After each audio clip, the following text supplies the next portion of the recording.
निर्भया गणदुष्कर्म मामलें फाँसीदंड घुंचिबा याचिकार आज हेबो शुणाणी। निर्भया दोषी फाँसीदंड में रोक लगाइबाकू चैलेंज करी तिहार जेल कर्तृपक्ष एवं केंद्र सरकार शनिवार दिल्ली हाईकोर्ट रे आवेदन करथिले।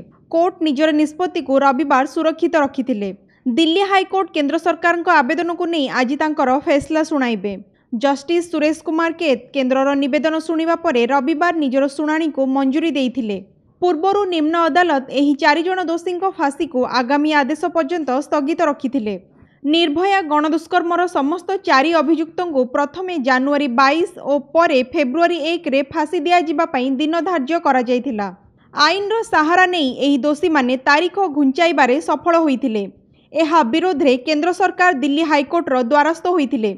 आज राज्यसभा अध्यक्ष एम वेंकैया नायडू निर्भया मामला रे तुरंत फाँसी दंडादेश कार्यकारी करने को आह्वान देइछंती। आप सांसद संजय सिंह राज्यसभा रे निर्भया दुष्कर्मर फाँसी प्रसंग उठाइबा परे राज्यसभा अध्यक्ष नायडू निजर मत एपरी रखिथिले।